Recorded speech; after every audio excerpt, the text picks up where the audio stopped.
భగవానుడు చెప్పాడు చిన్నప్పుడు. ఏమని? ఎప్పుడైనా నీకు ఆపదలు కలిగితే స్మర్తవ్యో భగవాన్ హరిః. హరిస్మరణ చేసుకోవోయ్. నీకు ఎవ్వరూ నిన్ను రక్షించలేరు అని ఒక సన్నివేశం కనుక ఎదురైతే నువ్వు చక్కగా హరిని స్మరించుకో అని ఆ స్మరించుకోవడానికి అవసరమైన మంత్రాన్ని నారాయణ మంత్రాన్ని ఇచ్చాడు. ఆయన ఉపదేశం చేశాడు. పాండవులకి ఏ మంత్రం ఉపాస్య మంత్రము అంటే ఇప్పుడు మనకి సినిమాలో చూపించేవి 1,00,000 మంత్రాలు ఉన్నాయి.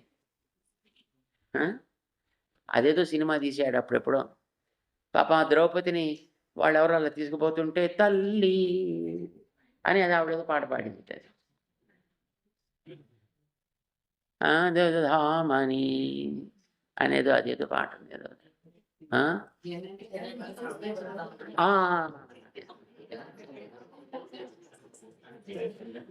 జనని శివకామి అని ఆవిడ పాడిందిట.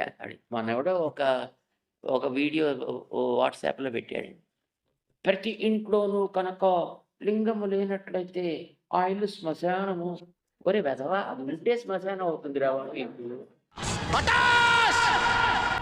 సర్వనాశనం చేసావు ఇద్దరి పెదవా చేతులు దాకాబు చెడగొట్టేసావు. ఏదో వచ్చిన కాడికి 4 రూపాయలు పంచుకుని జంప్ అయిపోక ఈ పగల ప్రతీకారాలేంట్రా? రేపటి నుంచి 100కి 50కి అన్ని అడుగుతున్నాను. మీ మొక్కలు చూసి ముష్టి కూడా అయిపోయి